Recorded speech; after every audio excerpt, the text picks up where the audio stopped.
తిరిగి లేచిన తర్వాత మైదానంలో వెళ్తున్నప్పుడు సొంత శిష్యులే ఇద్దరు వారితో నడుస్తూ వెళ్తున్నాడు. వాళ్ళు ఏం మాట్లాడుకుంటున్నారు అంటున్నాడు. యేసుప్రభు గురించే మాట్లాడుకుంటున్నారు వాళ్ళు కూడా. కానీ యేసుప్రభుని వాళ్ళు గుర్తుపట్టలేకపోతున్నారు. వాళ్ళ ఇంట్లోకి పోయిన తర్వాత ఆ రొట్టెని తీసుకొని కృతజ్ఞతాస్తుతులు లేచి ఆ రొట్టె విరువంగానే వాళ్ళ కండ్లు తెరవబడతాయి. చూడండి, రొట్టె విరువగానే ఒక అద్భుతం జరుగుతుంది నీ లోపల. అందుకనే రొట్టె ద్రాక్షారసం సాధ్యమైనంతగా మనం తీసుకుంటే మంచిది. ఏదో ఆచారం కాదు, ఇదేదో నెలకొక్కసారి తీసుకునేది కాదు. అందుకనే ఇంటింటా రొట్టె విరిచారంట. వారు సహవాసంగా కూడుకున్నప్పుడల్లా రొట్టె విరిచి ద్రాక్షరసం తీసుకొని దేవుని మాయపరిచారు.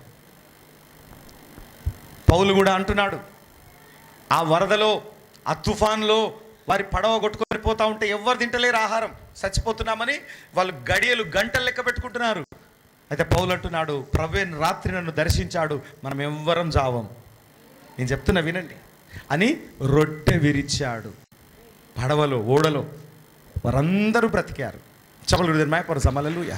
కాబట్టి నిబంధన కొనసాగడము ఈ రొట్టె ద్రాక్షరసం తీసుకోవడం ద్వారా నిబంధనలో కొనసాగుతున్నారు.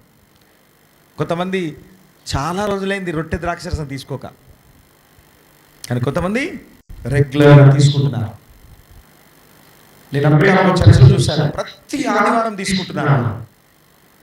అలా భక్తితో పరిశుద్ధతతో ప్రతి వారం తీసుకున్నా అది దేవునికి మహిమనే. హల్లెలూయా. అందరూ రెండు చేతులు తాళమని చెప్తాను. హల్లెలూయా. దేవుని చిత్తమైతే మన సొంత స్థలంలో పోయిన తర్వాత ప్రతి ఆదివారం తీసుకుందాం. మరి ఎవరు కొడతలేరు చెప్పండి. నిబంధనలో ఉండడానికి గుర్తు, నిబంధనలో కొనసాగుతున్నాను అనే దానికి గుర్తే ఆ రొట్టె ద్రాక్షరసము. ఎంతమంది ఉన్నారు ఇక్కడ నిబంధనలో ఇప్పుడు? ఆమేన్. హల్లెలూయా. నిత్యము నిలిచి ఉండే బంధము. నిబంధన అంటే ఏంటిది? నిత్యము నిలిచి ఉండే బంధము. Praise the lord. Hallelujah. So number 1, నిబంధనలో నిలిచి ఉన్న వారి పట్ల దేవుడు అద్భుతం చేస్తాడు. రెండవది యెహోషువ గ్రంథము 3వ అధ్యాయము 5వ వచనం.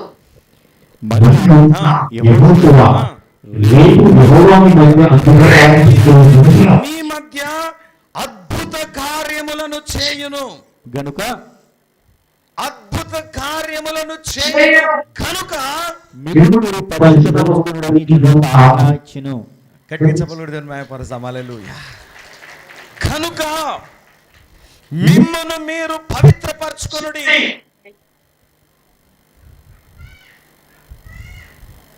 మిమ్మల్ని మీరు పవిత్రపరచుకోండి. అంటే అద్భుతాలు మన జీవితంలో జరగకుండా ఉండడానికి గల కారణం ఏంటంటే,